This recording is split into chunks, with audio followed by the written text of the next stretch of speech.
Para quem não sabe, o Alberto é professor de filosofia, tem um canal também, que é o Gap Filosófico, que é muito bom, toda a gente tem que ver, porque o cara é mara, é muito bom, explica muito bem. Aliás, a sua última live foi fantástica, né? Na minha opinião. Bom, eu e o Alberto, a gente tem um projeto que é dele, que é o Observatório Político no WhatsApp, né? Que começou em 2016, certo? Uhum. E que hoje conta com perto de 1.000 participantes e vai variando bastante, mas que nós temos sempre lá muito debate sobre muitas coisas. Então, hoje decidimos fazer uma live sobre a necropolítica e a padronização racional da morte. Alberto, eu vou dar a palavra para você inicialmente, porque você está, de fato, no Brasil, não eu, né, que eu estou em Portugal, para que você dê a sua opinião em relação ao que está acontecendo no Brasil. Pode falar até mesmo sobre o seu estado, né, claro. Assim, cara, é complicado.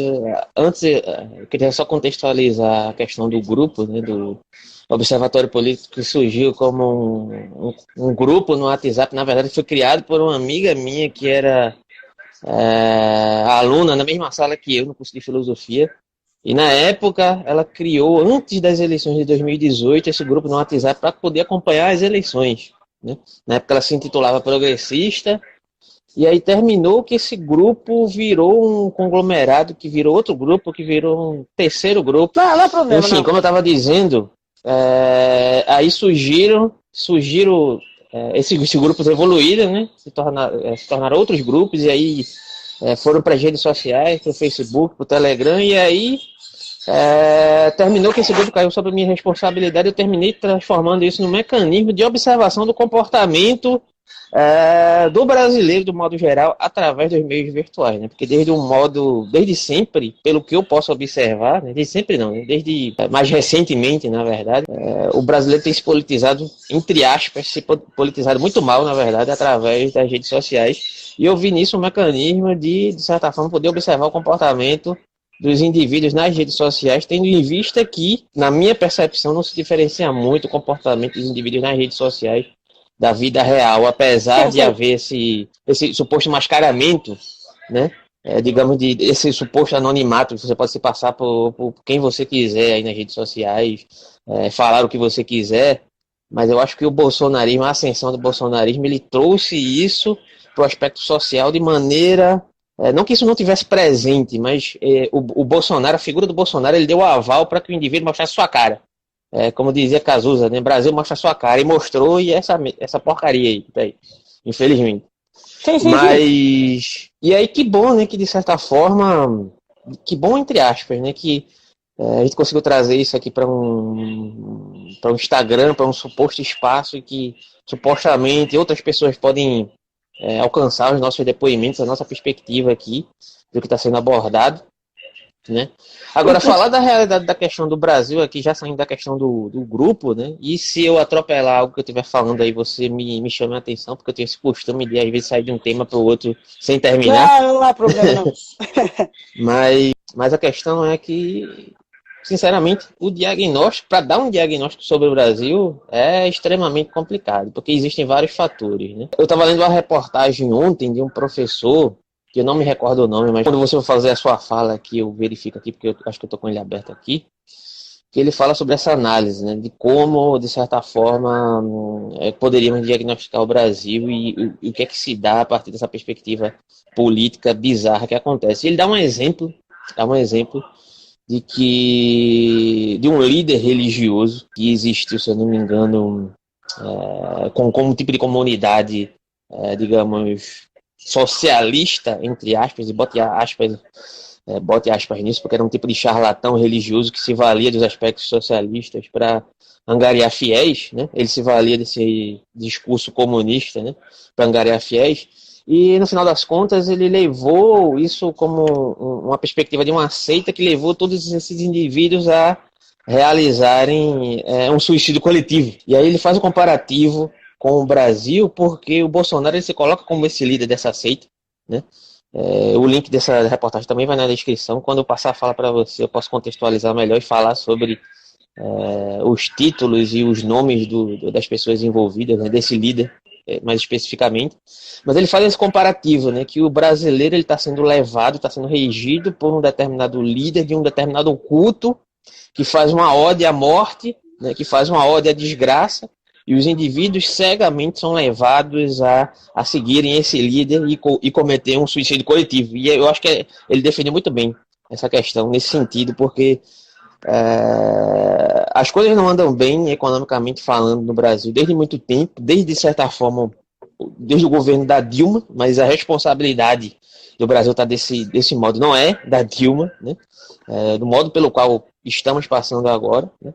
A atenuação e digamos, o estado mais grave que o país foi necessariamente colocado pelo modo insano, irresponsável e racionalmente pensado para sair desse modo do governo Bolsonaro e de quem faz parte desse governo Bolsonaro. Só que as pessoas digamos assim, das classes sociais mais baixas, elas têm uma dificuldade de enxergar o quanto isso está fazendo mal a elas mesmas ou não querem admitir, fazem de tudo para não largar esse ícone, ou esse ídolo, esse suposto ídolo fracassado, que já nasceu fracassado, né? Que é o Bolsonaro, e que se identifica tanto com esse imaginário popular. A análise temporária que eu tenho para fazer é sobre isso, e aí eu passo a palavra para você, se você quiser fazer eu vou buscar as referências aqui. À vontade. Não. O que eu ia falar, você tocou aí em várias questões, né? Essa questão de que, por exemplo, eu hoje estive vivendo documentários sobre o golpe de 1964 e essa ideia de família, de Deus e do líder, digamos assim, eleito por Deus para governar o Brasil. Isso também se passa muito, e foi a mensagem que Bolsonaro também passou em 2018, durante a sua campanha. E ainda continua com esse tipo de discurso, tanto que ontem, ou antes de ontem, naquela recepção que ele tem, na minha opinião, ridícula, né, com os apoiantes, ele fala sobre isso, né? A família, eles próprios, é como se fosse um êxtase para eles, para esses apoiantes, verem o Bolsonaro e que dão a vida por ele, que, na minha opinião, é uma coisa ridícula. Né? Ele é apenas e só um presidente da nação. Mas você tocou aí numa questão muito importante. O pior da história, diga-se de passagem. Eu não vou contrariar, né? Eu não vou contrariar. Até porque eu acho que o Brasil teve grandes, até mesmo se a gente for ver o Collor, né? O Collor acaba por cair mais por iniciativa do PT. Não, por exemplo, do PTT, do Brizola. Então, o que também trouxe muito dano em termos econômicos ao Brasil. E eu vou tocar nessa parte, porque você falou da Dilma. Uma das coisas que a mim é incompreensível, por exemplo, é falar que a gente vai tirar o PT do poder. Mas o PT deixou de estar no poder em 2016, né? Porque quem fica com a pasta é o Michel Temer. E o Temer não é petista. O Temer é um cara do centrão, né? Então, se formos a ver, é isso que eu não entendo, como é que a gente vai tirar o PT quando o PT saiu, né, no golpe. Podemos chamar de golpe, que foi o impeachment da Dilma. Né? E a partir daí, de fato, economicamente, o país está num descalabro. Fora as reformas que foram também feitas por parte do Temer, e entre outras coisas. Mas, quando você fala na dificuldade de ver, né, desses 30% agora, sabemos, né, 30% da população, mesmo da classe baixa, você acredita que isso é por uma razão mais egoísta delas próprias de quererem admitir o erro em votar nele? Ou na crença, de fato, de que o governo Bolsonaro ainda vai conseguir fazer alguma coisa? Eu não falo na questão da pandemia, estou falando, por exemplo, na questão econômica, né?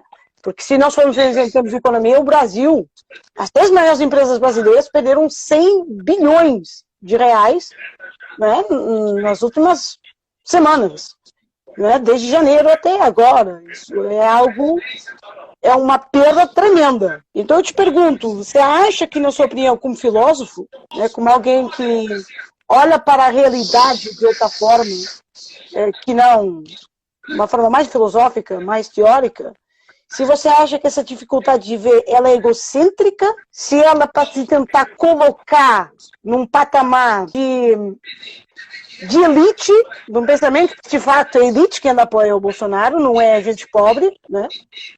E aí a gente tem que investigar quem paga essa gente para ir para frente do palácio, né? Ou se é simplesmente por não verem uma solução no Brasil, em termos políticas, para apoiar. Assim, eu acho que é um conjunto de fatores, né? Mas só para ressaltar aqui as referências que eu utilizei, o professor que faz essa análise, esse comparativo, é o José Luiz Fiore, né? E o caso é o caso do pastor Jonestown, que eu vou deixar aí na descrição, né? Eu creio que tenha sido nos Estados Unidos. Sim, foi nos anos 90. Nos anos 90 nos Estados Unidos. Sim. E aí ele faz esse comparativo. Aí, agora, referente à questão que você falou, aí eu acho que é uma gama de fatores, porque se for falar da classe pobre, falando primeiramente da classe pobre. A classe pobre, primeiramente, o mesmo pessoal que elegeu o Bolsonaro é a mesma galera que votou em Lula no passado. E aí, como é que você pode conceber essa questão, né? Se, entre aspas, eles são tão antagônicos, né? E ao mesmo tempo são tão comparados de uma maneira equivalente por esses ditos isentões, que na verdade de isentões não tem nada, é a galera da direita que quer se intitular como isentão para poder predominar no âmbito político nesses entremeios, né? Como por exemplo Marco Antônio Villa, que eu acompanho, mas não me contamino pelas perspectivas dele, né? Eu utilizo o que é válido dentro da minha percepção e o que é descartável eu descarto, como por exemplo esse comparativo que ele utiliza de dizer que não está comparando Lula a Bolsonaro, mas ao mesmo tempo comparando, porque ele não quer ser visto como alguém que coloca Lula no mesmo patamar que Bolsonaro, porque ele já viu que isso não é jogo para ele. Porém, ao mesmo tempo, ele faz um comparativo de maneira, entre aspas, velada, né? Aí, se você é um indivíduo, digamos, que não percebe essas nuances, você engole os diagnósticos dele, mesmo ele discursando que não está fazendo esse diagnóstico, né? Aí tem essa questão. Sim, mas também agora, nós temos que... Desculpe interromper, mas também para falar com o Marco... Não, fica à vontade, pode interromper quando quiser.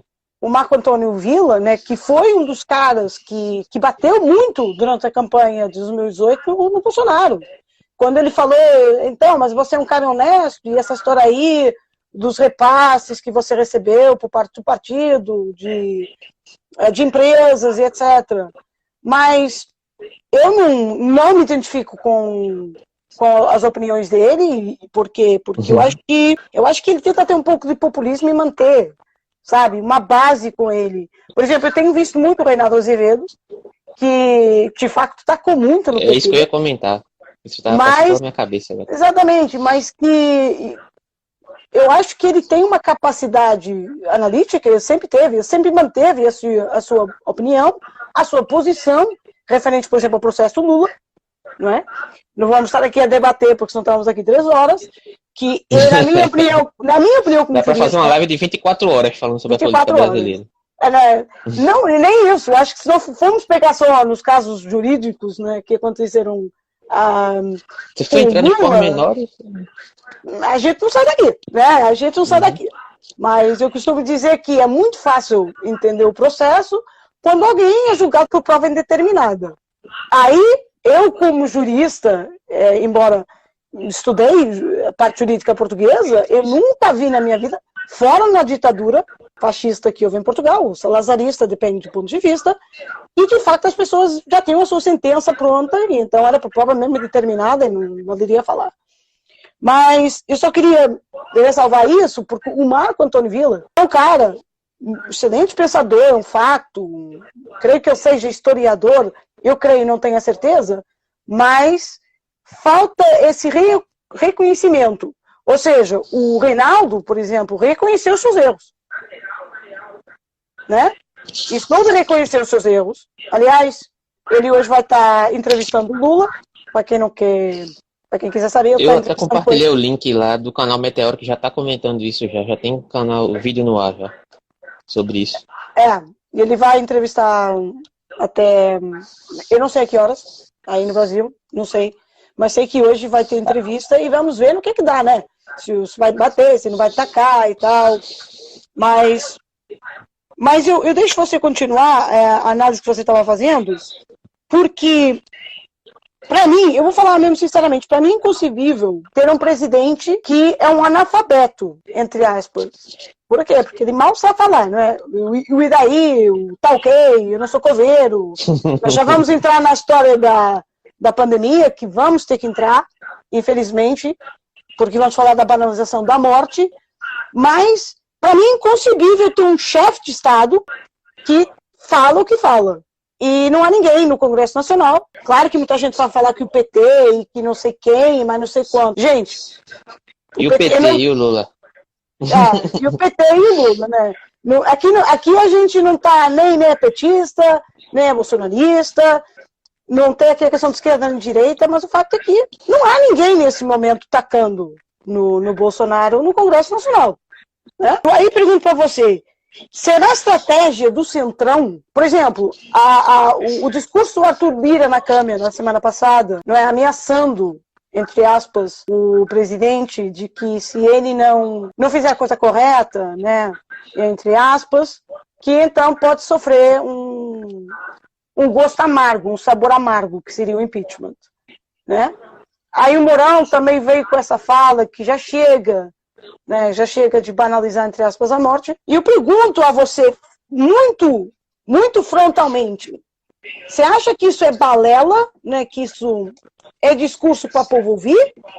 Ou se de fato você crê que há um movimento dentro da Câmara para retirar o Bolsonaro do poder?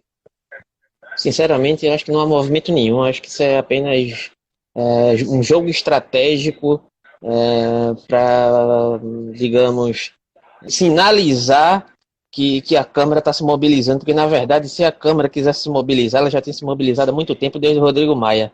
Porque não é admissível você ter uma população morrendo a 4 mil por dia e um presidente que discursou hoje contra a questão do isolamento social.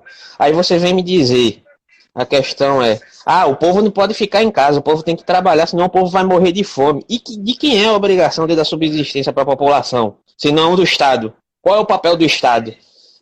Encher os bolsos da família Bolsonaro ou é dar subsistência para a população mínima, para que a população possa, digamos, subsistir minimamente com dignidade, né? Se estamos vivendo um problema de uma pandemia degenerada, né? E há pessoas morrendo devido a todos os problemas que uma pandemia traz, se houve um agravamento, o problema, a responsabilidade, na verdade, é do presidente Bolsonaro, principalmente dele. A população, em certo sentido, poderia fazer a sua parte, né? Como muitas vezes não faz. Entretanto, ela também é influenciada por aquele que se coloca como líder do país e que tem responsabilidade maior do que a população, né? Aqui tem uma pergunta aqui de um amigo meu, professor Hilton Rosas. Ele fez uma pergunta aqui, eu vou passar a bola para você. Vocês concordam que é o Centrão que está governando o país? O que é que você acha? Sinceramente, nesse momento, vamos ver aqui um cenário possível. Se fosse possível, se o Centrão mandasse no governo, provavelmente o ministro da Saúde não seria o que está agora, o que não sei agora o nome, o Queiroga, não seria o Queiroga. Mas é claro que o Centrão, né, que foi comprado pelo Bolsonaro, nesse momento tem a bola na mão. Por quê? Porque em caso de o Bolsonaro não fazer aquilo que eles querem, querendo ou não, que é um fato, eles vão acabar por derrubar ele na Câmara. Não é? A gente não pode esquecer que o Arthur Lira, não é? É o presidente da Câmara e a qualquer momento, como você falou e bem, Alberto, o Rodrigo Maia não teve a coragem de pegar os impeachments, colocar na mesa para votação. Ele não teve coragem, mas se o Bolsonaro, eu acabei de ver agora uma notícia, ele está dando bola fora cada vez mais e cada vez mais perto do impeachment. Então, se ele acabar por não dar os cargos ao Centrão, o que eu creio que não vai acontecer, eu acho que sim, ele está muito perto de perder a eleição. Os cargos foram dados, só que o preço do Centrão ele vai sendo elevado a partir da questão de que o Bolsonaro, quanto mais vai se complicando, maior fica o preço do Centrão, né? E o Centrão está no teu barco até quando foi interessante para ele. Então não custa nada, de uma hora para outra, o Centrão pular do barco, porque o único barco que o Centrão permanece é o dele mesmo, né? O Centrão está do lado de quem está com governabilidade. Essa que é a questão, de modo geral. Sim, e não podemos... Deixa só eu retificar aqui uma coisa que eu acho que é extremamente importante a gente colocar isso na live, que é a seguinte. O Lula, quando teve o caso do Mensalão, né, que foi a compra de votos para passar projetos, Aí foi um escândalo tremendo. Eu não estou com isso defendendo o PT, e aliás eu até acho que há mais prova contra o Lula no mensalão de que há agora nos processos Lava Jato. É minha opinião. Mas essas emendas que ele vai dar, né, esses bilhões que ele vai dar, não é a mesma coisa, gente. Não é compra de voto também. Então, vamos pensar um pouco. Mas você tem razão, sim, o Centrão, de uma certa forma, ele dança consoante a música, e se a música a nível nacional for de retirar o Bolsonaro por ser vou falar mesmo o termo, incompetente, porque é isso que ele é, como presidente, é um incompetente. Um inepto. Também podemos falar nisso. Eu não vou chamar aqui genocida, nós vamos chegar a esse ponto, vamos falar sobre isso, mas, para mim, Bolsonaro é um incompetente. Cuidado, você vai ser censurado. Eu estou em Portugal, cara, eu posso fazer o que eu quiser, né? O Instagram não vai me censurar, nem o YouTube, muito menos, né? Porque eu estou em Portugal. Mas a verdade é essa. Peraí, o professor Wilton Ross perguntou, o Centrão também demitiu o Ernesto Araújo. Olha, eu não sei se ele demitiu, mas se ele demitiu, graças a Deus. Porque o Ernesto Araújo era a coisa mais absurda em termos políticos e de política externa que o Brasil alguma vez teve. Vai comprar briga com os Estados Unidos, ele comprou a briga com a França, né? Que é um dos principais de material brasileiro. Ele comprou uma guerra com a China, né? E a China muito bem, pode dizer, a gente não precisa de vocês, entre aspas, né? Porque precisavam sem precisar, mas vou comprar no outro mercado, acabo comprando na América, por exemplo. Porque o preço é o mesmo. Gente, põe isso na vossa cabeça. O preço da soja é o mesmo, estando nos Estados Unidos ou estando no Brasil. Então, o importante é ressalvar isso. Já que a gente tocou aí na incapacidade de Bolsonaro, nós vamos falar do número de mortes. O Brasil tem, nesse momento, 27% das mortes no mundo, segundo a média móvel. Os Estados Unidos têm 994, eu não tenho aqui os dados presentes, mas o Brasil creio que seja 2.270, creio eu. A minha pergunta é a seguinte, o Bolsonaro, ele fez, e depois você responde também, posso responder, né? O Bolsonaro, qual é a tara, eu vou falar o mesmo termo, a tara que ele tem contra o lockdown? Cara, essa é uma questão e faz parte da concepção de necropolítica que, inclusive, isso de certa forma está delegado a um filósofo chamado Achille Mbembe, o camaronês, que ele elabora essa questão do discurso que faz parte do discurso, que fez parte também do discurso nazista a partir dessa concepção de supremacia. E ele diz que esse discurso de supremacia, né, ele está ligado necessariamente com esse liame de superação acerca da perspectiva da morte, né? Ou seja, em nome de um determinado bem comum, né, eu me coloco, inclusive, com o direito de ignorar vidas ou de considerar que a vida de determinados indivíduos ou de determinados grupos, elas são irrelevantes. Por mais que isso não faça parte do discurso abertamente, né, por mais que você entenda que você seja um bolsominion, né, fanático, e cria que Bolsonaro, de certa forma, ele advoga pelo melhor do Brasil, mas as consequências daquilo que ele fala são diretamente ligadas a fatos que desembocam na morte de várias pessoas todos os dias em ascendência no Brasil, desde que se iniciou a pandemia. Se você observar lá no livro do Mandetta, por mais que você goste da figura do Mandetta ou não, desde o dia 28 de janeiro, Bolsonaro está sendo alertado sobre a gravidade da pandemia, e desde 28 de janeiro de 2020, Bolsonaro cria políticas de enfrentamento ao enfrentamento à pandemia, ou seja, ele é o principal indivíduo que se coloca contra as medidas que deveriam ter sido tomadas há um ano atrás, né, para poupar vidas. Aí depois ele não quer ser chamado de genocida? É genocida sim, meu amigo. É genocida sim. As atitudes dele estão necessariamente ligadas às consequências de morte de pessoas todos os dias, né? E pior, kit tratamento precoce, pessoas com problemas de consequências acerca disso, sendo influenciadas por conta disso também. acerca dos discursos de Bolsonaro, falando em tratamento precoce, que isso prevenia Covid, as pessoas adoecendo, sendo contaminadas, né? Tendo consequências dessas medicações que eram totalmente inadequadas, né? Comprando influenciadores digitais para discursar a favor desses remédios. Eu não sei se você viu. Eu vi hoje, sim. Com dinheiro público, com dinheiro do Estado, cara, com meu dinheiro, com o nosso dinheiro, com o dinheiro do próprio brasileiro. Se isso não é um processo de genocídio, não sei o que é. Através do discurso de supremacia nacional, que é justamente o que aquele meme elenca, que faz parte do discurso de necropolítica, que é uma política que se estabelece como algo, como a ode a uma hegemonia totalitária. Simplesmente assim. É isso. Aquilo que eu vou falar relativamente ao Bolsonaro, né? O Bolsonaro ontem, não foi hoje, foi ontem, depois da reunião que teve com os poderes em relação ao planeamento contra a Covid. Vamos ressalvar que isso acontece 1 ano após o início da pandemia. Né? Só após 1 ano é que Bolsonaro se lembrou, né? Que nem foi Bolsonaro. Né? Foi o Senado e foi o Congresso. Aliás, a morte do Major Olímpio e esse canal, tanto no Instagram como no YouTube, ressalva isso, que foi a morte do Major Olímpio, um cara dos seus 50 e poucos anos, que não era negacionista, que usava máscara. Ele era negacionista, depois ele sentiu a pressão, né? E depois ele mudou.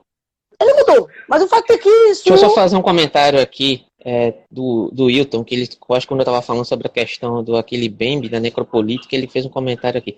Tá ligado também muitas relações políticas submetidas ao poder econômico. Necessariamente sim, porque o discurso econômico ele se elenca para além da vida humana de um modo geral. Né?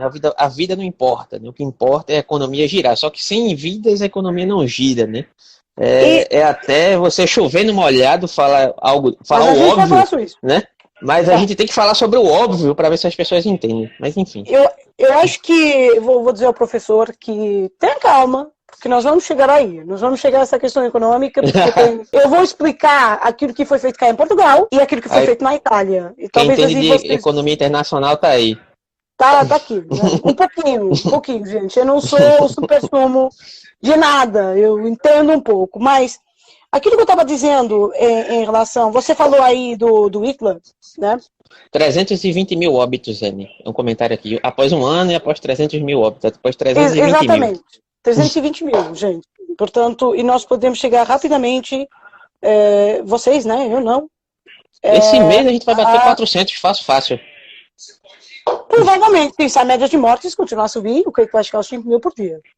Você viu a live do Átila? Não, né? A live do Átila é aterradora. Eu ainda não tive tempo. Eu sei que você me enviou. A perspectiva é a pior possível, digamos assim. Mas desculpa te atenção, interromper. Eu não sei se foi a Fiocruz. Eu agora não me recordo.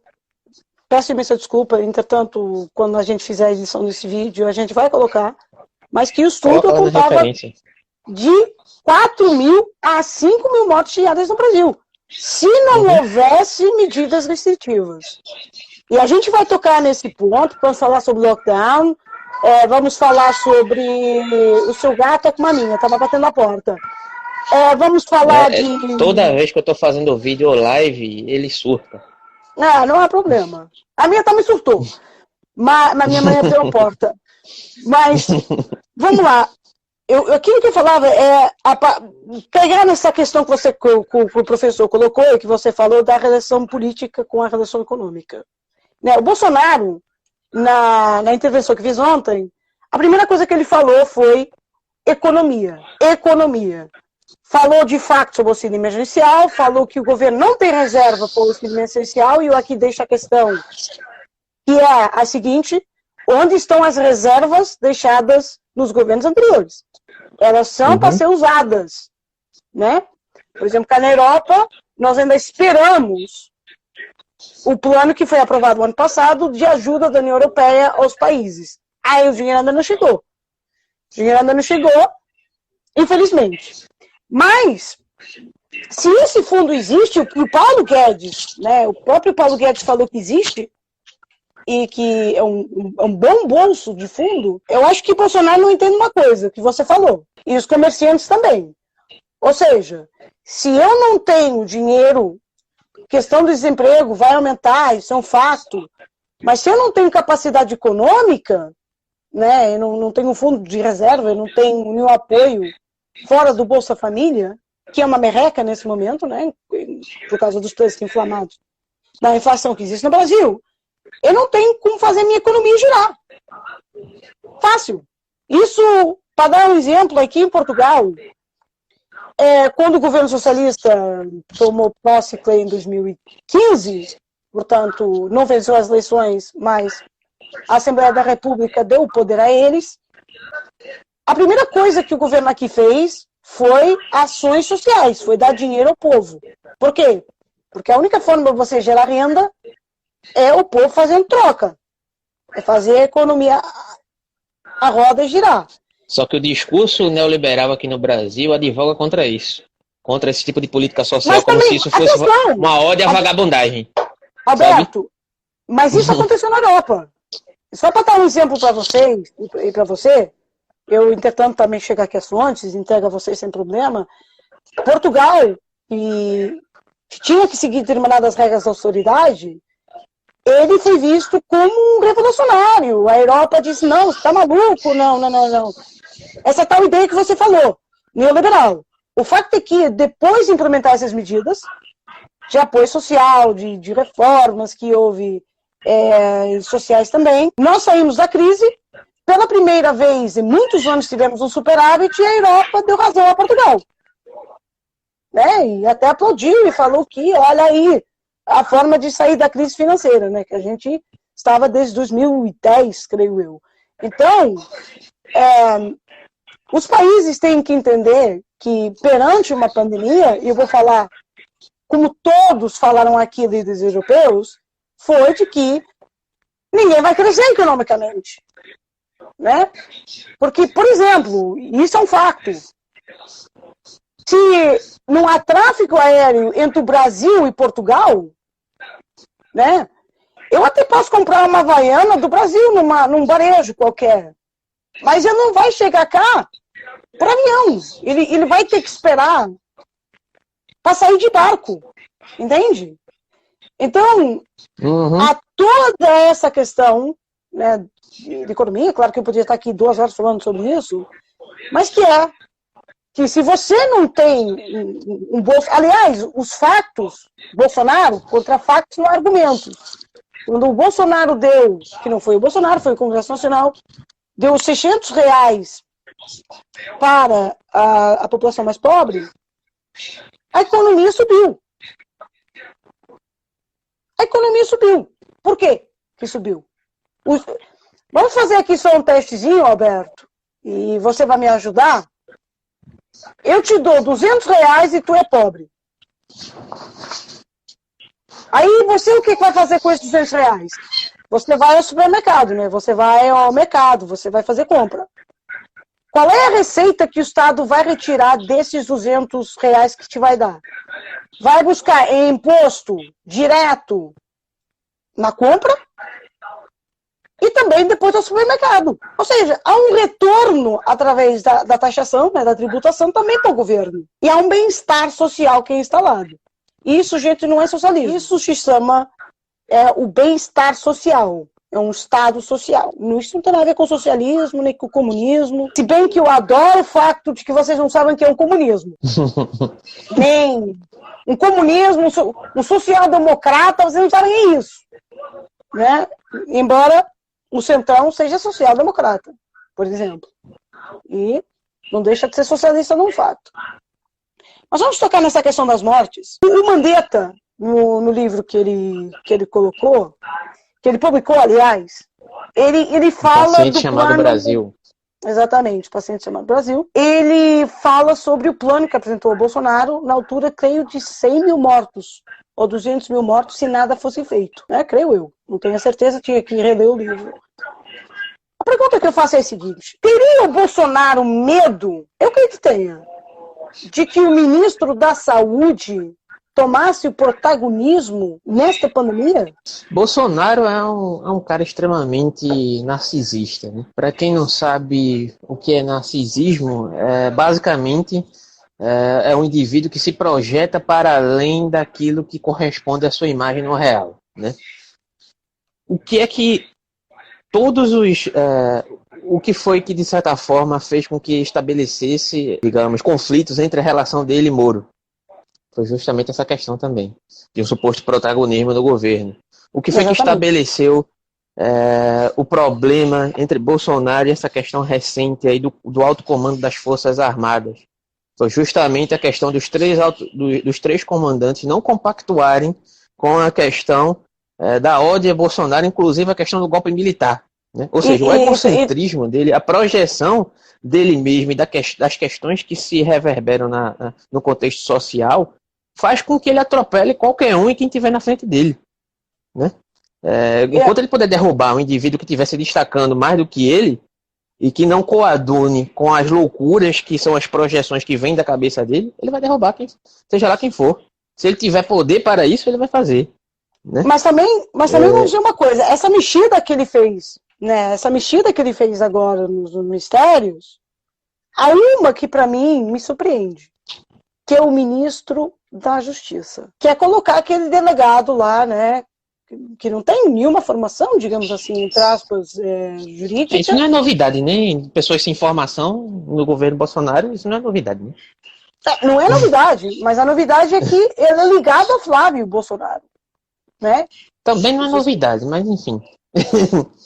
Bolsonaro vem fazendo isso desde que assumiu. Se tornou comum, o que não deveria ser, né? Na verdade. Agora, a questão principal é essa.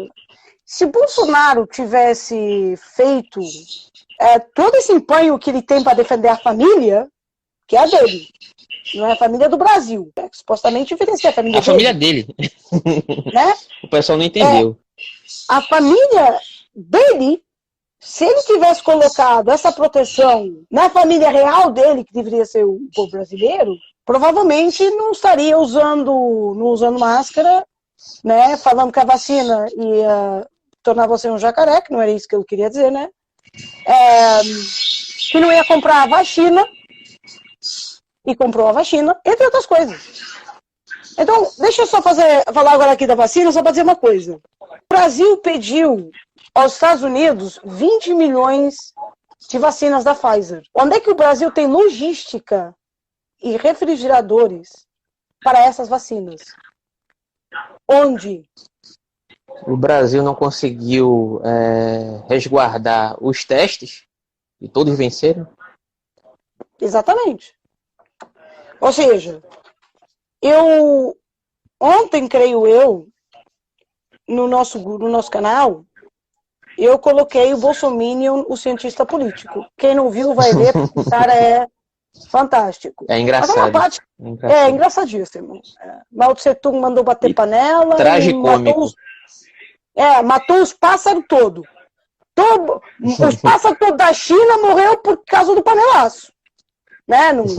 Uma alegoria de que a esquerda, né, aqui, tá mandando panelaço ao Bolsonaro para matar pássaro. Só pode ser, né? Que eu não tô vendo outra coisa. Mas, voltando àquilo que eu estava dizendo, senão eu vou acabar por perder, na relação da vacina, como é que o governo, né, no último pronunciamento que ele fez oficial ao governo, ao país, ele fala de 500 milhões de vacinas para o Brasil até setembro. Eu vou deixar aqui um alerta. A Europa comprou vacinas da Pfizer, da Moderna, da AstraZeneca, da Johnson & Johnson, que é provavelmente aquela que eu vou tomar, ficamos já sabendo. Graças a Deus só vai ser em julho, mas eu vou tomar, se Deus quiser. Essas vacinas estão chegando a conta-gotas. Aliás, eu não sei, Alberto, se você viu, mas a OMS alertou hoje que a vacinação está muito lenta na Europa. Aqui no Brasil? Não, na Europa também? Mas na Europa também, né? No Brasil principalmente, né? O Brasil aqui...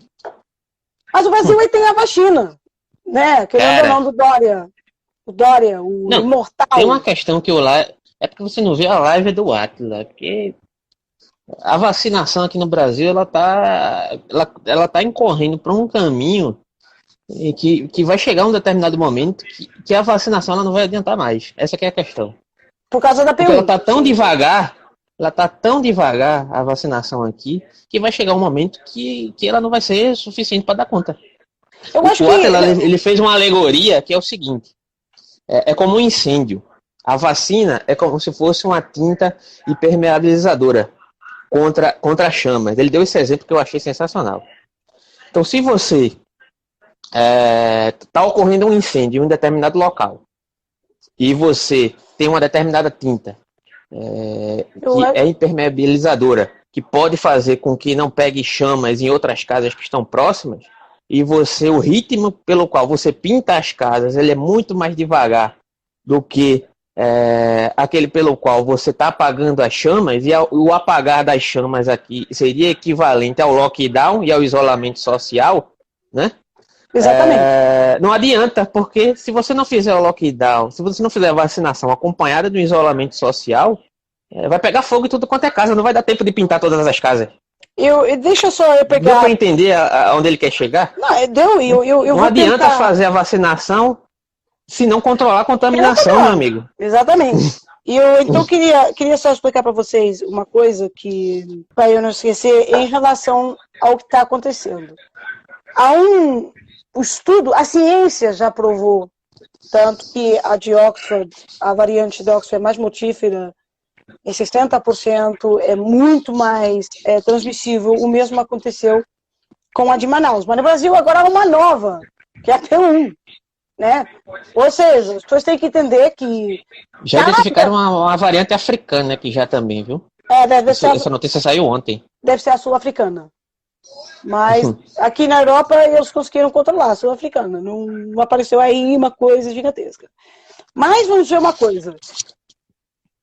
Se a gente não parar as mutações, as variantes, elas vão ficando mais fortes.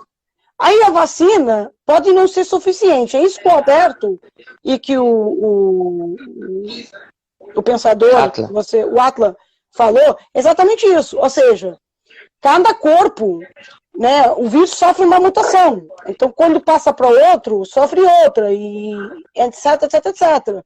Isso é extremamente perigoso. Embora os laboratórios falem que não há problema e que as vacinas continuam sendo capazes de combater essas variantes, não temos bem certeza, né? Então, mais estudos têm que ser feitos, então não basta a vacinação no Brasil. Por quê? Porque você pode vacinar toda a gente, mas se as variantes andaram aí, elas vão reinfectar. E a gente não sabe qual grau de agressividade ela vai ter, né? Mas deixa eu pegar no que o Atla falou, dessa questão de combater o fogo, para falar do lockdown. Eu vou explicar para vocês o que foi feito aqui em Portugal. Portugal entrou no primeiro lockdown em março do ano passado. Creio eu que tenha sido a 14, 15 de março, eu não tenho menção, ou 18 de março, mas foi por volta disso. Nessa altura, Portugal tinha 20 casos confirmados de Covid. Não tinha 1.000, não tinha 2.000, tinha 20. E, de fato, o governo português parou a economia. Parou tudo. Parou, toda a gente ficou enfiada em casa, ninguém entra, ninguém sai. Aí foi um vucu-vucu tremendo. Sem falar que nem havia máscara nessa altura. Eu vou tocar nessa questão do lockdown e da economia. O governo português aqui trabalhou com seus parceiros econômicos, trabalhou com as associações, com os sindicatos de trabalhadores e com os patronos, para conseguir fazer um acordo e protocolos sanitários. Ou seja, a única forma das empresas voltarem a abrir é se tivessem álcool gel, distanciamento social dentro da empresa, o uso de máscara obrigatório, a checagem de temperatura obrigatória em todos os locais da empresa e, em caso de haver alguma infecção, que fosse reportada, nesse caso, ao Ministério da Saúde através de uma plataforma. Vamos ver agora, nesse segundo lockdown que houve em Portugal, né, que foi muito agressivo em termos de mortes. Portugal chegou a ter 300 mortes por dia. Nós chegamos a ter 15 mil casos e 300 mortes por dia. Hoje nós temos, acho que foi hoje, 11 mortes e perto de quase 400 infectados. Isso por dia. Ou seja, o lockdown, aquilo que permitiu ao governo português, foi parar enquanto era tempo. Porque quando você faz um lockdown, o número de internados não fica aqui, ele vai subir na mesma. Ele Sim. vai chegar Mas uma hora ele vai... ele para, porque ele atinge um pico e depois ele começa a descer. Ou seja, você chegou ao pico, fica naquele planalto, digamos assim, um tempo e volta a descer. Quando começa a descer, não é aí que você vai abrir tudo, né? Você vai abrir aos poucos. E é isso que aqui estão fazendo. Os restaurantes Ana, continuam deixa eu te interromper fechados. aqui rapidinho. Aqui Fala. no meu estado, a galera fechou, não faz nem uma semana. Aí fecharam uma semana só para enganar os trouxas e já flexibilizaram hoje. Os casos nem chegaram a dar indício de estabilizar nada. O governador inventou uma estatística tirada diretamente do rabo dele, que literalmente foi isso, né? Que os casos de internação diminuíram e flexibilizou, já está flexibilizado hoje. Aí o que você vai esperar disso? Né? As pessoas têm que entender, eu vou só dizer isso, que o governo português, aquilo que deu conta, e não foi só o governo português e é importante vocês ouvirem isso, principalmente os bolsonaristas, os bolsomínios, porque ontem o vosso presidente falou que a Europa, essa coisa aí do lockdown, não tem mais. Não tem mais. Isso não funciona mais. Acabou essa porra. Pode vir à vontade. Você sabe que eu faço isso, não é? Nos grupos de zap. Mas eu tenho uma coisa para dizer, sua autarquia, meu município, meu estadão, Bolsonaro, país é feito de distritos. Tem um distrito que está fechado, entre outras cidades dentro da Europa que estão fechadas. Não se fez um lockdown geral. Por exemplo, só para dar um exemplo aberto, eu tive na França há uns 3 meses atrás, eu passei lá o Natal, questão de trabalho, e o governo francês queria abrir tudo. A gente vai chegar a 5.000 casos e tal. Olha, uma balbúrdia. Onde eu estava em vermelho. Mas isso não quer dizer que em Marselha, né, Rennes fica mais ou menos no norte-oeste, nordeste, e Marselha, toda a gente sabe, né, que fica no sul de França. Tava normal. Então, eu não vou fazer um lockdown geral num país só para entender o Bolsonaro. E você, Bolsonaro, não precisa fechar o Brasil. É impossível fechar o Brasil, de qualquer das formas. É impossível. Isso é algo inimaginável. Mas para as pessoas entenderem de que o governador não precisa fechar o estado todo. Não, governadores, não precisa. Precisa nas zonas onde está em vermelho. Olhem para Araraquara. Só que aqui é muito complicado ter esse controle. É muito complicado. Mas tem que existir, né? Isso tem que existir uma força-tarefa entre os municípios. Sabe que não existe porque... Olha, desculpa te interromper, mas teve um exemplo que o próprio Atila utilizou na live dele, é o exemplo do Exército. Ele utilizou que dentro do Exército, mesmo com questão de alistamento e etc e tal, o Exército conseguiu controlar dentro dos quartéis do Exército o índice de contaminação. Como foi que o Exército fez? Com medida restritiva de isolamento, usando máscara, usando álcool gel, espirrando até álcool gel nos pés e nas mãos dos indivíduos quando entram lá, fazendo testagem. Só que a questão é, o Brasil... Eu fiquei doente aqui, semana retrasada, você ficou sabendo disso, né? Provavelmente foi coronavírus, mas eu não tinha nem pra onde ir fazer testar nada, porque não tem possibilidade de fazer testagem aqui no Brasil. Aliás, então, uma coisa é você pegar uma questão de organizacional, que é delegada a uma instituição, que é o Exército, que pode se organizar, que pode se fechar em si mesmo. Outra coisa é você expandir isso para a questão do Brasil, do modo geral, principalmente um Brasil totalmente desorganizado, que é esse de Bolsonaro, que não tem perspectiva de nada. E aí... isso se expande não só pela responsabilidade do Bolsonaro, mas também a questão de uma pressão que ocorre do empresariado e dos estados em cima dos governadores e prefeitos para poder abrir tudo, né? Porque eles precisam ganhar dinheiro independentemente de quem morra, né? E aí você não está muito preocupado em fazer uma questão logística e organizada para poder dar conta das contaminações e das mortes. Você está preocupado só se ele vai dar pressão do empresariado e fazer o empresariado ganhar dinheiro e pronto, acabou. Mas Essa é a questão, né? Vamos ver uma coisa.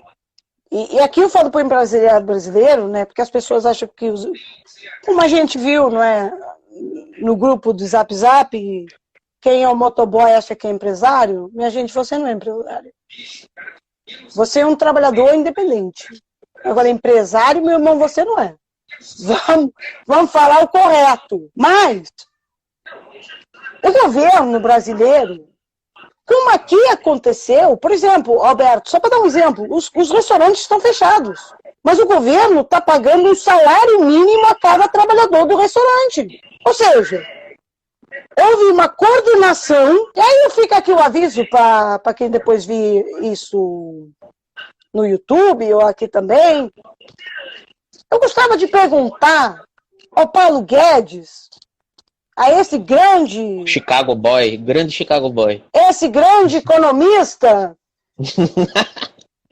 chileno, que levou o Chile a ser quebrado, onde estão os bilhões que você deu aos bancos para emprestar dinheiro à economia e às empresas por causa da pandemia?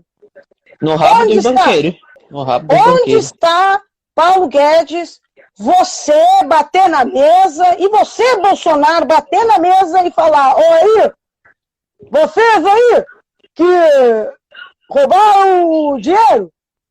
Porque se Bolsonaro bate, como ele falou ontem, que deu bilhões aos governadores para comprar equipamentos e para lutar contra a pandemia, como diz bem o Mandetta no livro, como é que a gente vai comprar se não há? Vou dar um exemplo. Portugal. Esse dinheiro que Bolsonaro diz que deu aos estados é algo que já está delegado na Constituição de um repasse obrigatório. Isso não é dinheiro do que concerne a questão da pandemia, não. Ele se utiliza de algo, de uma distorção, de algo que já é obrigação do Estado fazer, né? Como se ele tivesse tirado uma verba a mais e dado para os estados acerca da pandemia, o que não é verdade. Mas mesmo que... Mas, porventura, se eu tivesse feito naquela mente brilhante dele, né? Vale lembrar, meu povo, que na reunião ministerial que ficou conhecida, Paulo Guedes diz que se lasquem os pequenos e médios empresários. O que importa são os grandes empresários. Eu não estou dizendo mentiras, não. A gente pode colocar aqui o vídeo, depois, na edição. Eu não, o Alberto vai fazer, que o Alberto é que é o gênio dessas coisas. Eu só sou o gênio de mandar umas bocas. Mas, se isso tudo foi planeado, né? Ninguém, qualquer pessoa, uma microempresa, uma pequena empresa, uma média empresa, vai ficar revoltada com o fato de fechar, porque vai receber os apoios do Estado, ou os apoios dos governadores, né? Tem uma série de questões aqui que as pessoas estão colocando aqui. Deixa eu ler algumas delas. Lê para poder responder, porque sabe para que eu ler, não tem ponto. Hilton de novo. Toda a esquerda mundial quer derrubar o Bolsonaro, é o que eles dizem. Ó. Peraí, eu vou buscar uma coisa para vocês. Mas eu acho que isso é uma ironia, mas enfim. O lockdown restritivo deveria ser no mínimo de 21 dias para diminuir o colapso dos leitos. Somado a isso, deveria ter o rastreamento do vírus com testagem em massa. Isso é o que deveria haver desde o começo, né? Que nunca foi feito, na verdade. A testagem em massa, os testes, um tipo de teste que o Brasil adquiriu estava vencendo lá, né? E o que o Pazuello fez foi alterar a data de vencimento dos testes para poder prorrogar, e eles continuam vencendo lá. O boneco da Michelin, como eu chamo ele? Desculpem. O boneco Pauzueiro. da Michelin. O Pauzueiro. O homem da logística, mas que para entregar uma vacina que deveria ir para um estado foi para outro. Mas é um especialista em logística. Coitado dele, né? Me desculpe, Pazuello, mas você é incompetente também. Aí o Wilton acrescenta aqui: aliado a isso, a vacinação organizada e objetiva, o que não está ocorrendo também. Anne, sobre o auxílio. Fala aí. Inclusive, essa criatura será reeleita. Olha, eu acho que no momento essa questão do auxílio ela está um pouco complicada para o Bolsonaro, porque o auxílio não é suficiente. São R$150. Está demorando demais para sair e é um auxílio ridículo. Eu acho que nesse momento esse auxílio não vai fazer a popularidade dele crescer, não. por conta da situação, que é muito mais agravada, por conta do valor, que é ridículo, e por conta da extensão, que é ridícula também. Naquele momento, realmente, a popularidade dele subiu porque estava tudo a favor, né? Mas também porque eram apesar 600 do reais. valor também não ser um valor adequado. Né? Mas naquele momento, ele conseguiu influenciar a população com aquele discurso. Mas eu acho que esse auxílio agora não eleva a popularidade dele, não, porque a situação é outra. Exatamente. Aí ela segue aqui dizendo: o economista que não sabe fazer orçamento. O orçamento de 2021 foi aprovado com um rombo de 17 bilhões. Verdade, isso aí. Aí uma questão econômica para você dissecar. Aí você continua o que você estava falando, e se quiser comentar essa questão. Sobre a questão sobre os 17 bilhões, né? Sobre o rombo nas contas. O orçamento ridículo que foi aprovado aí, que vai ter que ser refeito de todo jeito. Olha, felizmente sobre o orçamento, eu ainda não tive tempo de o ler. Portanto, eu não vou poder opinar sobre o orçamento. Eu sei que já me falaram que o orçamento é péssimo, que é ruim. Mas assim, gente, vindo desse governo, né, tudo é ruim. Não dá para esperar muita coisa, né? Eles retiram da educação para dar ao exército, né? Eles compram leite condensado. Exatamente. Comem leite. Quem é o exército, meu Deus, no mundo, que come pizza? Aí, Alberto, você que é de fitness e tal, né? Você vai dar pizza pro seu atleta? Não vai dar pizza, né? O governo é incompetente até para inventar mentira, cara. Até nisso. Né? Chicla. Chicla? Vocês acham que eles mascam chicla? Isso não é um desrespeito? Eles devem ter um tempo danado. Eles estão correndo no meio do mato, mascando chicla. Né? Superfaturado. Né? Como se, sei lá, uma caixinha de chiclas custa R$1, não sei, deve ser para 3 ou 4, não sei o preço. Aí eles vão comprar 4, vão comprar a 10. Isso então, é desvio de dinheiro público, cara, tá na cara. É pior que a rachadinha. É a rachadinha presidencial. É o que eu chamo. Isso é uma rachadinha presidencial aí. Não, mas para acabar essa questão que eu estava falando dos empresários, e aí o professor Hilton falou de 21 dias. 21 dias não chega para nada. Portugal ainda estamos em estado de emergência. Atenção. Não é estado de sítio, não, Bolsonaro. Não é. E já agora, falando nisso, eu estive vendo a vossa Constituição, e de fato o Marco Aurélio tem razão quando diz que, já que não há um plano de combate à pandemia, aí cabe sim a cada estado e a cada município. Leiam a Constituição, tá um favorzinho. Se bem que a vossa Constituição é muito má, é ruim. A vossa Constituição é ruim. Eu não tenho mais nada a dizer que é ruim. Eu te vendo e que é uma coisa ruim.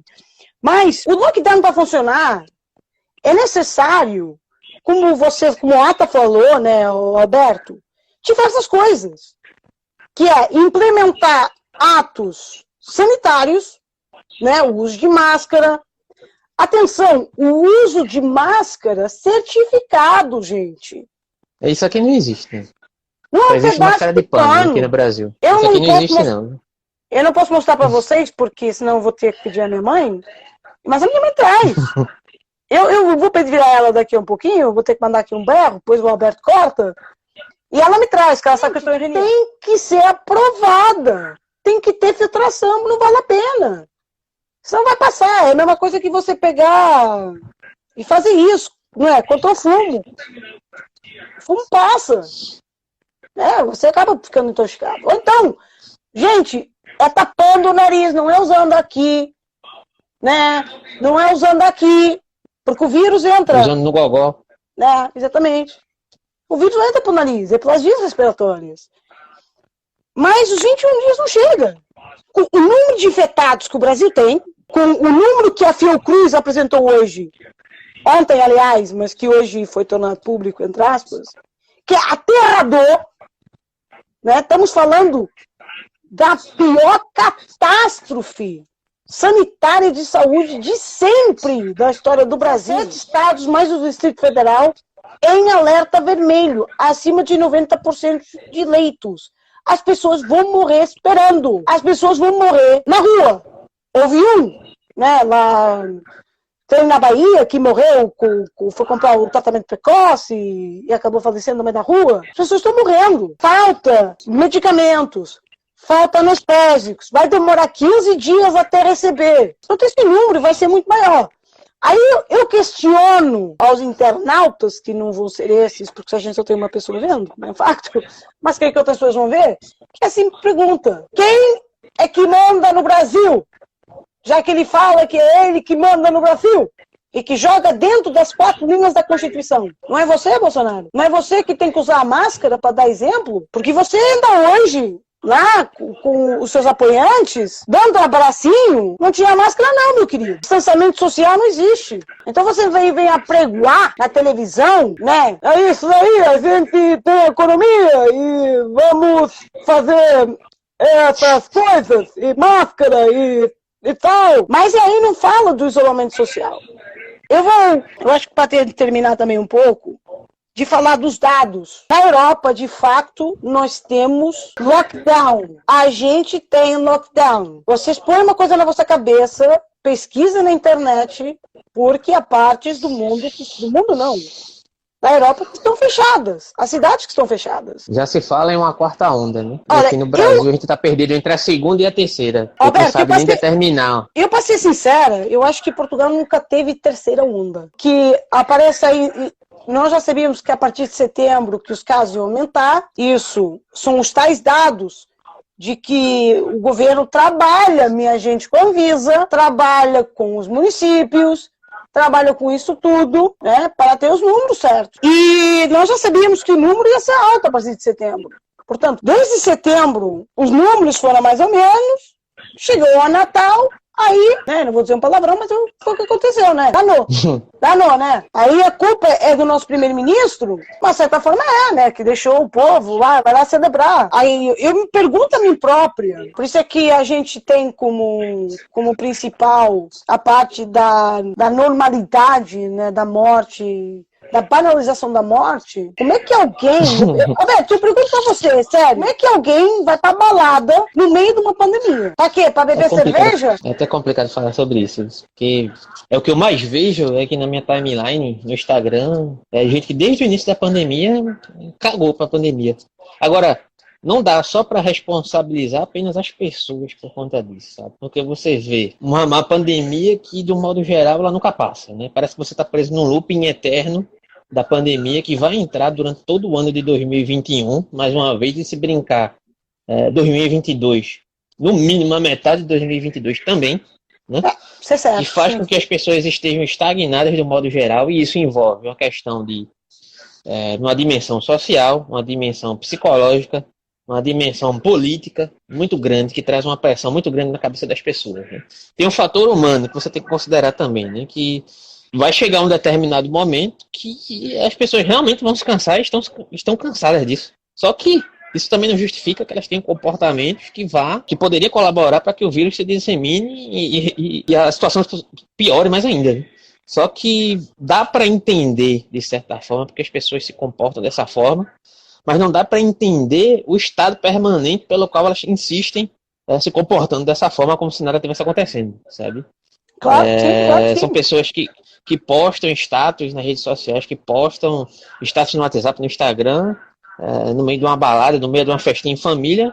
Isso, inclusive, eu acho um desrespeito, inclusive, com as pessoas que estão morrendo, um desrespeito com as pessoas que estão tentando se cuidar, sabe? Com a catástrofe, do modo geral, mas cada um, né, velho? Cada um sabe do fardo que quer carregar para si, né? De um modo geral. Esse peso, eu tento não carregar, sabe? Eu tento fazer por onde olhar para trás, olhar para a história e dizer assim, cara, eu tentei pelo menos combater esse tipo de questão, esse tipo de barbárie que aconteceu no Brasil, né? É aquele velho ditado, aquela velha questão que você chegou até a comentar um tempo desses, né? Se você tem um nazista que chega na mesa, faz um determinado discurso e se senta à mesa e ninguém se levanta, e temos 10 pessoas na mesa, temos 11 nazistas na mesa, né? Se você não se coloca contra determinadas concepções que podem ser nocivas a nível social e a nível que pode reverberar na sua vida e na vida da sua família, e na vida dos seus próximos, dos seus iguais, mesmo que não sejam seus conhecidos, você não tem muito direito de se colocar contra isso lá na frente, quando isso recai sobre você, né? Eu vejo dessa forma. Mas dá pra entender, mas não dá pra aceitar. Não dá pra entender, mas não dá pra aceitar, não dá pra passar pano, sabe? Dá pra você compreender porque as pessoas agem desse modo, porém não dá pra passar pano. Eu acho que é responsabilidade do mesmo jeito. Para com elas mesmas e para com os outros. Eu ia dizer o seguinte: não se sente, não é filho de boa gente. Isso é um ditado português, que significa que, exatamente o que você disse, né? Há um nazista que fala e diz barbárias e se senta à mesa, então eu, que lá estou, não me levanto, que não é filho, não é que não se sente e não é filho de boa gente. Entendem? Mas, ditados à parte, aquilo que... Agora eu vou trazer a minha concepção. Tudo bem que as pessoas estão cansadas. Eu entendo isso, eu entendo o cansaço. Eu entendo essa parte toda, né? Mas o Brasil, até chegar a 20%, 25% da população vacinada, vai morrer muita gente. Então eu penso para mim, é preciso que na família daquelas pessoas morram pessoas? Ana, mas já teve caso aqui de bolsonarista que perdeu gente da própria família e continuou sendo negacionista. Dá para acreditar nisso? Dá, porque eu em Portugal, né? E não é só. Eu lá em Inglaterra, quando estudei em Londres, a gente dizia muito, a gente tem idiotas funcionais, analfabetos funcionais, né? Não é que a pessoa seja analfabeta, ela não é. Que, em termos funcionais, ela é. É a mesma coisa que você dizer, aqui é azul, 30 pessoas dizem que é azul, aqui eu disse que é branco. Aí você pergunta por que é, ele fala por que é. Aí bolsonarista, no fundo, é isso. Se você chamar os factos pelo nome dos bois, aí você é um comunista, né? Você é um socialista. Já agora eu sou. Não posso mentir. Eu ia pedir a minha mãe para trazer o cartão do Partido Socialista, que deve estar para aí, não sei onde é que está. Mas eu sou militante do Partido Socialista. Mas isso não me define como pessoa. As pessoas entenderem isso, né? Nós podemos falar da questão do PT outro dia, porque eu acho que não vale a pena. PT... E aí, PT? Mas o PT, para falar do PT, teria que ser uma live só pro PT. A gente ia de fazer uma live sobre o PT, mas a gente vai deixar o companheiro Lula falar hoje com o Reinaldo Azevedo e depois a gente marca outra live e vai ver como é que essa ficou, se ficou boa, se não ficou, então a gente depois vê. Mas porque a gente também tem que estruturar aqui umas coisas, nossa primeira live tá funcionando. É assim, nem eu nem o Alberto somos expertos. Eu sou de política internacional, o Alberto dá porrada no pessoal, então aí fica aqui porrada no bom sentido. Ele ensina a defender, que é muito importante. Uhum. Então agora com os bolsominions tem que ser. Aí agora vão ter porte de arma, não sei pra quê. Qual é a tara que o brasileiro tem de carregar uma arma, né? Na verdade, veja só, essa questão do discurso de armamento do Bolsonaro, isso é um discurso que faz com que a galera do baixo clero, né, os pobres, os lascados, assim como eu, pobre não tem nem o que pôr no prato pra comer, vai comprar uma arma. E também vai tirar R$3.000 pra comprar uma pistola. A não ser que ele compre aí no Mercado Negro, pra ser preso ali na primeira esquina. Mas eu acho que é isso que vai acontecer, né? Mas eu vou só falar, já que você falou de arma e falou na ditadura, né? Até porque ontem foi o aniversário. Cara, 50, essa questão da ditadura, né? 50 e troca o passe, 57 anos de início da ditadura, mas o AI-5 só fez 68, 69, portanto a gente não vai estar falando sobre isso, mas falar sobre ditadura, a tara que esse presidente tem com ditadura a gente já conhece, né? Quando ele fala do Ustra contra a Dilma. Quando ele fala do Ustra, ele fica molhadinho. Eu acho que sim, né? Ele fica... Eu fico muito, muito contente. Mas, ele e os filhos, principalmente o Bananinha, o número 2. E ele, como nunca vai ver esse vídeo, mas se ele ver, não tem problema nenhum. Você pode vir a Portugal, mas cuidado. Não vai aos Estados Unidos, não, que senão você é capaz de ser preso. É capaz de ser preso. Olha que aquilo lá não tá. Vamos ver uma coisa em relação a isso. O Braga Neto, que é o vosso novo ministro da Defesa, é o mesmo general que ameaçou o Congresso em 2018, no famoso tweet. Ele, no livro que escreveu recentemente, ele admitiu que se o habeas corpus do Lula fosse aprovado no Supremo, que ele ia fazer um golpe de Estado. Né? E o Braga Neto fez uma nota muito curiosa, né, para decretar, aliás, eu enviei para você, para decretar esta data, que foi a data de ontem. E eu me pergunto a mim própria, quem são os loucos para entender que um golpe nesse momento não vai haver amnistia, não vai haver ninguém que vai ficar com vocês, vai haver intervenção militar, porque a América é o Biden, não é o Trump, né? Fora a Europa. Embora a Europa não se queira meter muito, porque tem aqueles problemas aqui dentro. Que tara é essa, minha gente, com ditadura militar? Que tara é essa? Porque vejamos uma coisa, o Brasil tem uma... Eu falo, quando falo com você, Alberto, e com outras pessoas, que a democracia do Brasil ainda é um bebê, né? É um bebê. A questão da economia, que teve um boom tremendo com a venda... Agora estamos aqui esquecendo. Não foi esqueci, mas não interessa, mas foi no governo do Lula, que eu poderia ter vendido muito melhor, muita gente fala, eu acho que não. Que foi, eu esqueci mesmo, gente. É muita coisa pra minha cabeça. Mas, vejamos uma coisa. Por que o governo do Lula deu certo? Tinha caras muito inteligentes? Tinha. Mas porque ele manteve, eu acho que você vai concordar comigo, Alberto, muitos dos programas do Fernando Henrique Cardoso, ele manteve, né? Ele manteve, ele fortificou, ele juntou. O Bolsa Família é um caso desses, né? O Bolsa Família não é um plano criado por ele. Já existia vários subsídios que ele juntou no Bolsa Família. Mas agora a gente vai entrar aqui no PT, né? Vai ter que entrar. Aí eu me pergunto a você, e também depois nessa live que irá para o YouTube, como é que alguém tem tanto ódio? Eu não vou falar do PT, atenção, não é do PT. Mas de alguém que levou o Brasil a ser a sexta maior economia do mundo. Eu entendo a classe alta, eu entendo a elite, mas eu não consigo entender o exército. General Braga Neto, você nunca teve tanta regalia na sua vida como o exército teve. A anistia não vos puniu entrar. E a saída desses 3 generais e a entrada do Braga Neto, eu me pergunto, e pergunto a você, Alberto, se o golpe não está ao varrer da esquina, já que saiu agora uma estatística recentemente, eu mando para você colocar, de que o Bolsonaro tem uma grande percentagem das PMs. Basta ver o que a Bia Kicis, aquela intelectual fantástica, aquela mulher, e eu vou falar uma coisa pra vocês, que pega num caso de um lunático, um coitado, um PM, que surtou, que atacou os seus próprios colegas, a tiro, e é um herói nacional. Transforma o cara num herói. Eu pergunto ao Malafaia, o vídeo que ele colocou lá de Trocopasso, na Bahia, né? Lá de 2006, 2007, que ele colocou agora dizendo que está acontecendo isso na Bahia, roubando e assaltando. Quando isso foi uma greve que houve da PM. É isso que eles querem? Sabe, hoje quando eu vi Bolsonaro falar em fome, pra gente terminar a live, eu quero que as pessoas pensem no seguinte.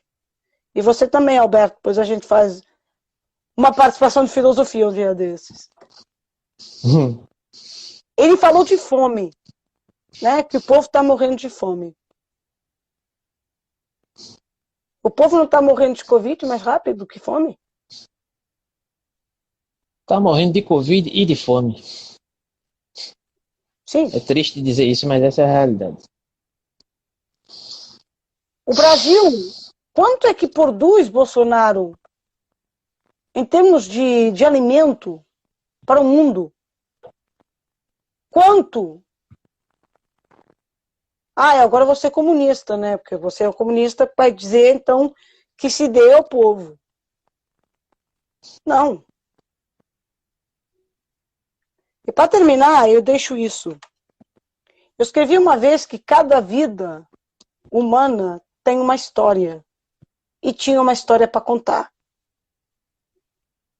Essa pessoa faleceu, ou porque não tinha leito, ou morreu sufocando em Manaus sem oxigênio, ou morreu sufocando numa UTI, à espera de um leito do UTI, melhor dizendo, numa UPA,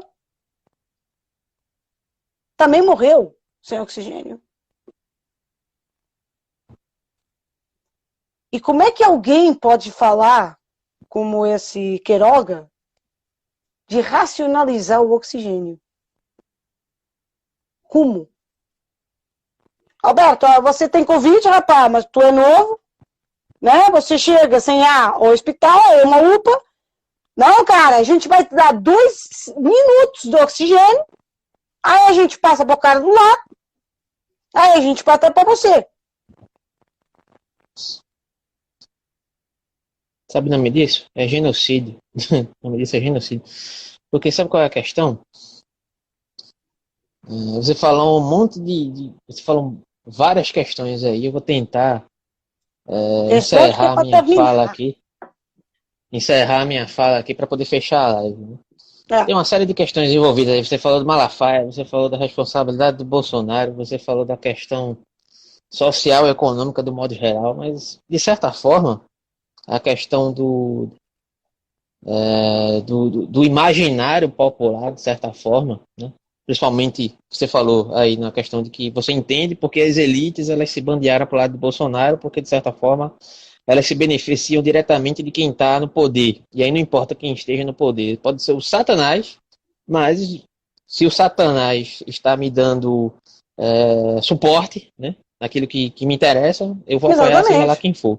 E você não entende porque os pobres apoiam isso. O pobre, ele sofreu, de um modo geral, uma lavagem cerebral que foi feita também com responsabilidade da Dona Globo, com responsabilidade do senhor Marco Antônio Villa, com responsabilidade do senhor Reinaldo Azevedo, né, que incutiu no imaginário popular de que o único partido corrupto que existiu na face da terra foi o PT. O PT tem seus problemas, houve corrupção no PT, mas política, a história da política, de um modo geral, desde que se estuda política e a história humana, ela é necessariamente corrupta.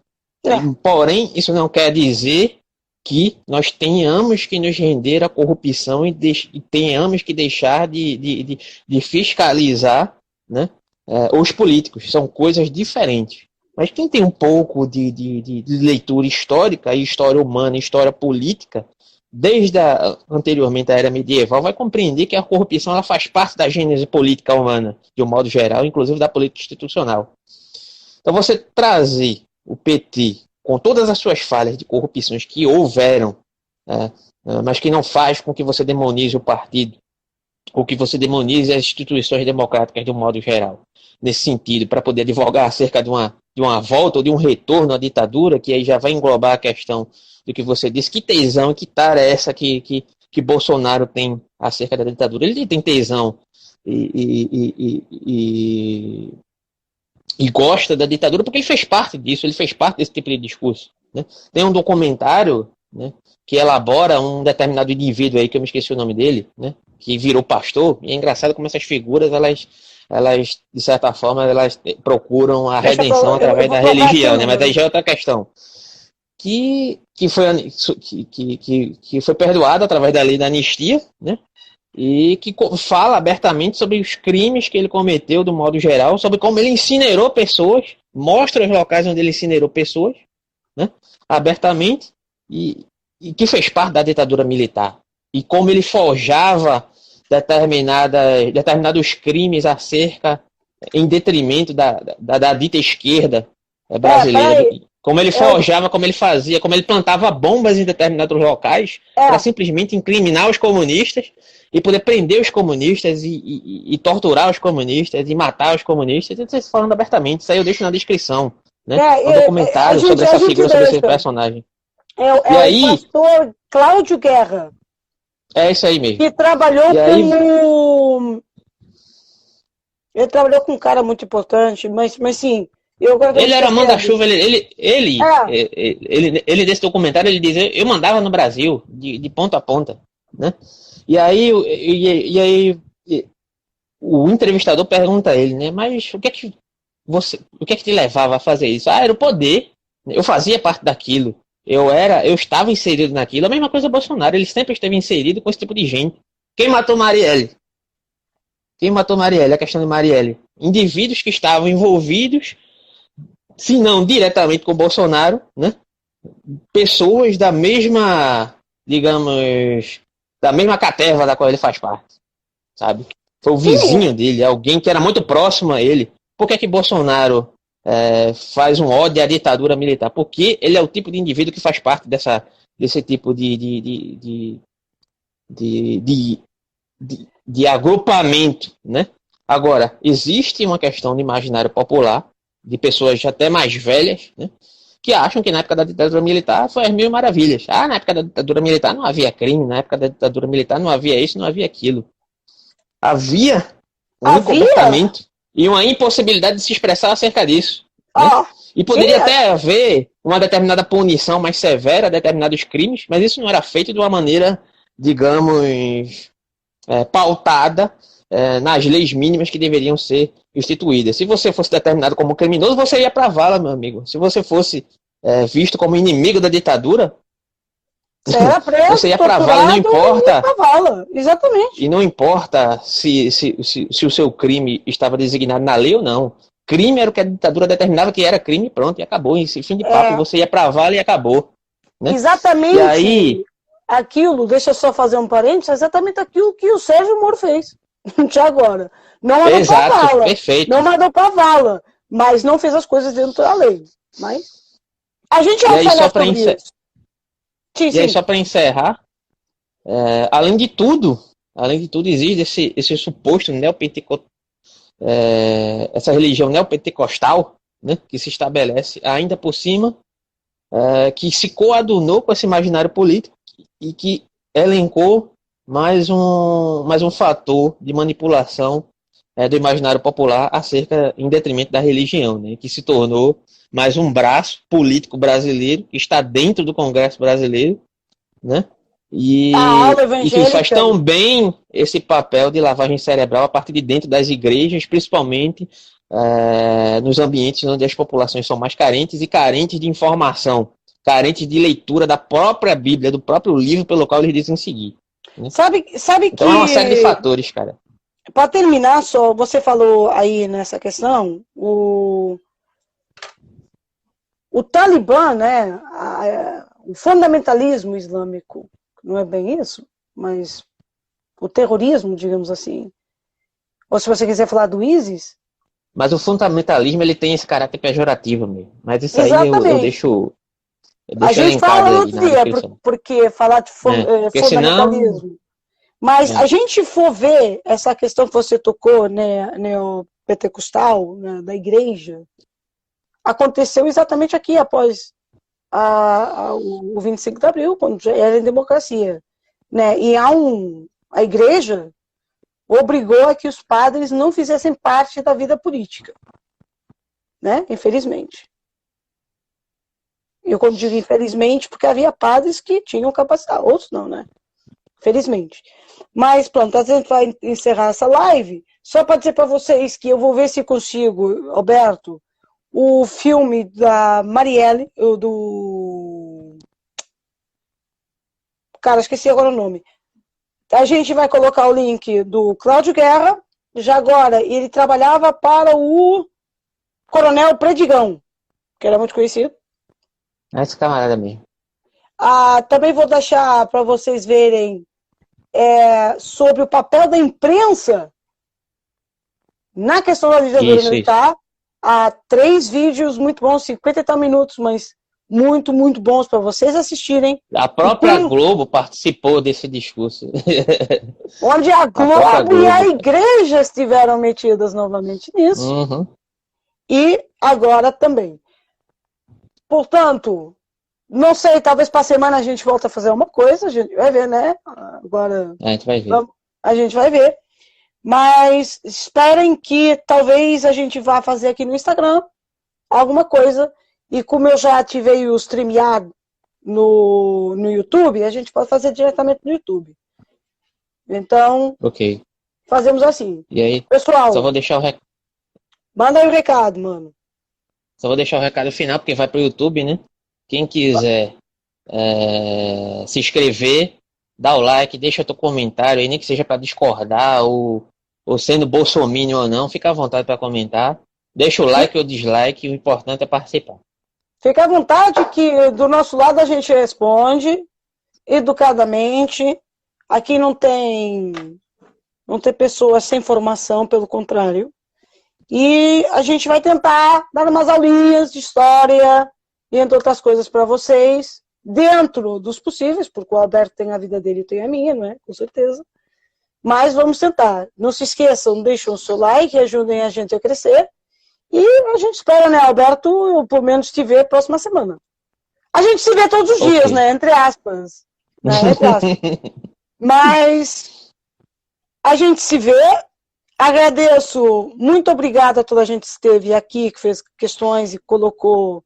Que participou, né? Que participou. Muito bom, né? Porque pelo menos a gente teve gente, né, que participou. Isso é muito bom. E, bom, Alberto, a gente se vê próxima semana. E vamos fazer, então, outra coisa muito diferente, talvez no YouTube. Tá bom? Meu querido. Valeu. Fique bem. Valeu, pessoal. Muito obrigado por assistirem. A gente se fala na próxima semana. Até logo, Alberto. Valeu.